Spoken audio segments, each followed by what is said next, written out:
Banks spent decades trapping black families in a cycle of debt. Yet in the 1960s, thousands of black men paid for every car, home, and appliance with cash, shutting the door on creditors entirely. Their secret was a code passed down through generations, forged in the shadow of sharecropping and redlining. Why did this proud discipline flourish precisely where American banking wanted it gone, and what did it cost to keep? The roots of resistance run deeper than you think. Sharecropping defined the economic reality for countless black families after the Civil War. On paper, it offered a chance at independence, but in practice, it chained generations to land they could never own. Landowners set prices for seed and tools, kept the only ledgers, and charged interest so steep that a good harvest meant little. At the end of each season, families learned they owed more than they had earned. Debts piled up year after year with no escape. The law backed the landlords, and violence enforced the rules. For many, freedom meant trading one master for another. This time, the master was debt. Decades later, federal policy drew new boundaries. In the 1930s, the Homeowners Loan Corporation created maps that colored black neighborhoods in red, labeling them too risky for investment. Banks followed the lines. Mortgages, business loans, and even basic checking accounts were denied to anyone living inside the red zones. The GI Bill, celebrated for building the white middle class, offered little to black veterans. Only 2 out of more than 3,000 VA-backed home loans in Mississippi in 1947 went to black applicants. In cities across America, home ownership became a distant dream. By 1960, just 38% of black families owned their homes, compared to 64% of white families. The price of a loan, if one could be found, often came with higher rates, more fees, and the constant threat of repossession. These policies did more than block access to credit. They taught that borrowing from banks could mean losing everything. Wages could be garnished for a missed payment. A single late bill could bring public shame or eviction. Families learned to distrust official promises and to see debt as a danger, not a tool. The lesson passed from parent to child. When you owe, you are not free. Cash became the shield. Every dollar seed was a step away from the trap. In the shadow of these systems, a code of self-reliance grew, not out of myth, but out of necessity. The discipline to avoid debt was not just pride, it was protection against a world built to profit from black hardship. A father stands at the counter, bills stacked in his hand, eyes steady as the salesman counts every dollar. No loan paperwork, no interest rates, just the slow, deliberate handoff of hard-earned cash. In kitchens across the country, this scene played out for refrigerators, washing machines, even used cars, anything big enough to threaten the family's security if it came with a monthly bill. The ritual was the same, months, sometimes years, of saving, each payday bringing the goal closer. The cash might be hidden in a coffee can, tucked behind flour in the pantry, or slipped beneath a loose floorboard. On the day of the purchase, children watched as fathers smoothed out creased bills that had passed through too many hands to count. Each dollar carried the weight of sacrifice, a skipped treat, an extra shift, a winter coat handed down one more season. Ownership meant more than pride. It meant safety. A car paid in full could not be repossessed after a missed payment. A refrigerator bought outright kept food cold, no matter what happened at work. The family's roof stayed over their heads because there was no mortgage for a bank to call in. The lesson was clear. If you could not pay cash, you waited. Debt was not just a number. It was a risk, a lever someone else could pull to take away what you had built. Stories passed down in living rooms and on front porches told of neighbors who lost everything over a single missed payment. The warning was woven into every decision. Don't owe nobody. Fathers taught sons to count their bills twice, to demand a receipt, to walk away from any deal that required a signature promising money not yet earned. Even the smallest purchases came with a sense of ceremony. The act of paying in cash was a declaration no bank, no landlord, no creditor could claim a piece of what was yours. The discipline ran deep. No matter how tempting the new model or the salesman's pitch, the answer stayed the same: cash on the barrel or nothing at all. This was not stubbornness for its own sake. It was protection, passed down from men who had seen what happened when debt crept in. The pride in ownership was quiet, but fierce. Each paid-off possession was proof that freedom could be claimed, $1 at a time. Every household had its own system, but the kitchen drawer was sacred. Inside, envelopes lined up like soldiers, each one marked in careful handwriting: rent, groceries, light bill, church, a little for savings. On payday, mothers sat at the table with stacks of cash, counting out each dollar by hand. No calculators, no bank statements, just memory and discipline. The ritual never changed. She would break the bills, fold them once, and slip them into their envelopes. If the grocery envelope ran low, meals got simpler. If the rent envelope was full, a sigh of relief might escape, but never a celebration. Money for treats or new shoes waited until every envelope had what it needed. Children learned early not to touch those envelopes. The lesson was clear. Each dollar had a job, and every job had to get done before anyone could think about extras. Sometimes a few bills got tucked away in a spot only she knew, behind a jar of beans, under the lining of her purse. Inside a book no one would open. That was emergency money. It was not for spending.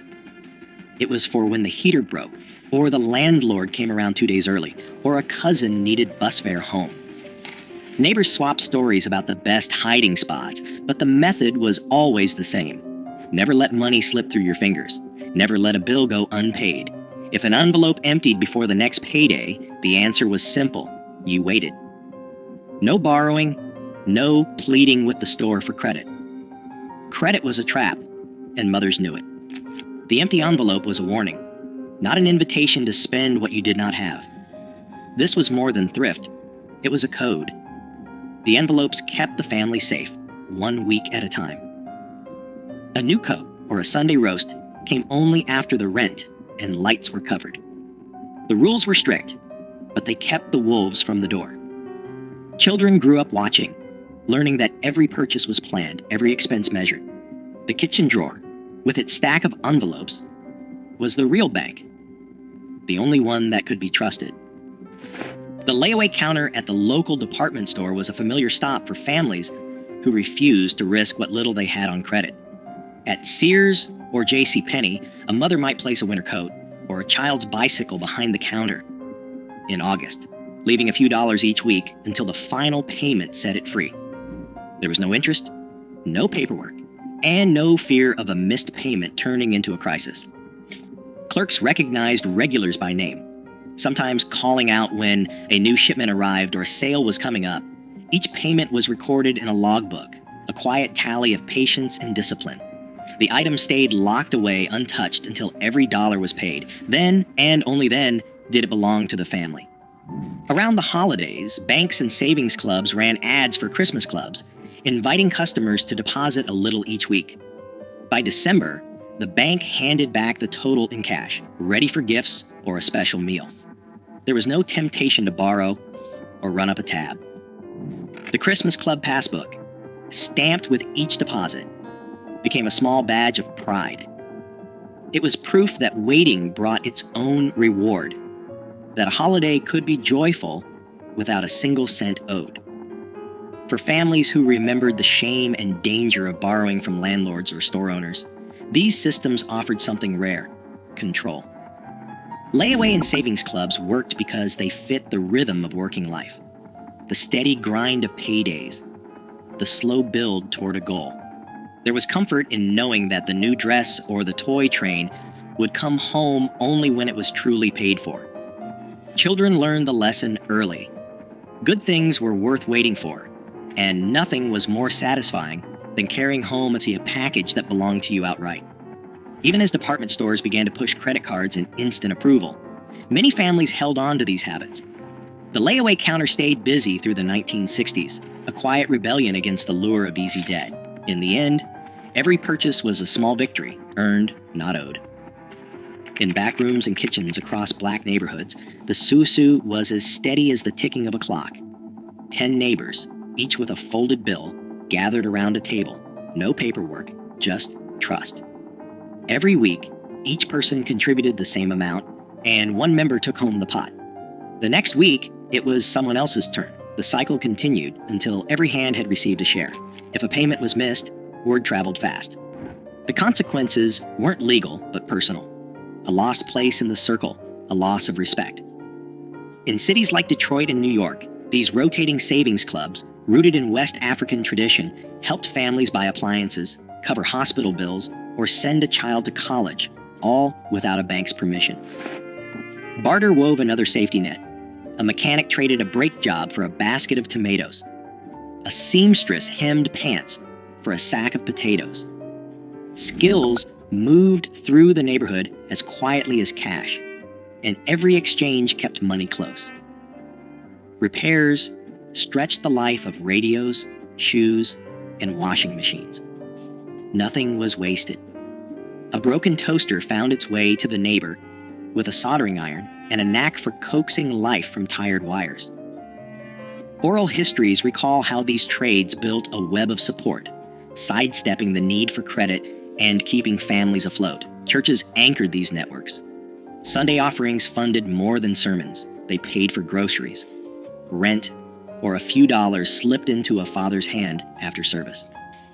The help came quietly, with the understanding that one day the favor would be returned.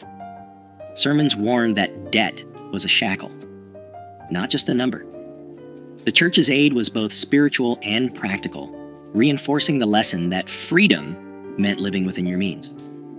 Insurance agents from North Carolina Mutual and Atlanta Life walked door to door collecting dimes and debit books. These small premiums bought peace of mind, a dignified funeral, a cushion for hard times. The agent knew every family by name. Miss a payment, and the agent returned, not with threats, but with concern. Accountability ran both ways. Each system, susu, barter, church, insurance, rested on a single rule: take care of your own. Pride in these arrangements ran deep, proof that even when banks shut their doors, Black families could build wealth, protect each other, and remain free from debt. Credit offers began arriving in mailboxes, thick envelopes promising instant approval, and a line of credit with no questions asked. The language was slick: buy now, pay later, no money down, just sign and take it home. Department stores and national banks, locked out of Black neighborhoods for decades, now saw a new market. They sent out applications by the thousands, sometimes addressed to resident or occupant, hoping to catch anyone willing to bite. The numbers looked tempting: a bank AmeriCard with a $500 limit, a Sears card for new appliances, a department store line for back-to-school clothes. But the fine print told a different story. Interest rates hovered at 18%, sometimes higher. Annual fees chipped away at any savings. Miss a payment, and penalties stacked up fast. Late fees, higher rates, even threats of wage garnishment. Newspaper ads and radio jingles painted credit as a ticket to the American dream. In reality, the terms were designed to keep balances growing. A $200 refrigerator bought on credit could cost $350 by the time it was paid off. Department stores trained clerks to pitch store cards at the register, offering discounts on the first purchase but locking families into revolving debt. Some banks used out-of-state charters to sidestep local usury laws, importing higher Nebraska or South Dakota rates into cities like Detroit and Chicago. Letters arrived every week, each one promising a better life, each one a trap disguised as opportunity. The pressure was relentless. For families who had learned to save every dollar, the flood of offers felt like an attack on their discipline. The old code, wait, save, own, met a new world where patience was out of style and debt was sold as freedom. The first cracks appeared when neighbors started showing off new furniture or cars bought on credit, the price hidden behind a monthly bill. Banks called it progress. For many, it was the beginning of a new kind of risk. The old rules began to slip away in the late 1960s.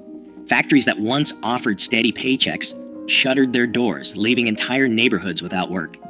In Detroit, Chicago, Newark, and Watts, unrest swept through the streets. Businesses boarded up windows or left town altogether taking jobs and stability with them. The corner stores that once offered layaway stopped offering the service, shifting to cash or credit-only policies as insurance costs soared and profit margins shrank.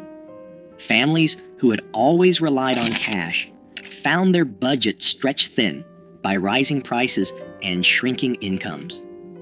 Savings, hidden in coffee cans and envelopes, vanished quickly when paychecks stopped coming.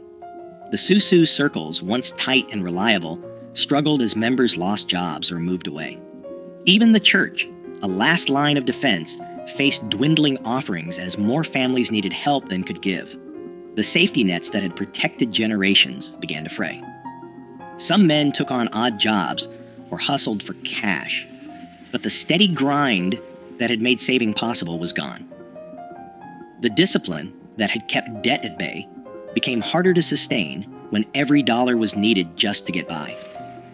Temptation grew as neighbors, desperate to replace what was lost, began to accept the credit cards and easy loans that filled mailboxes. The old warnings, never owe, never sign, faded under the weight of layoffs and closed factories.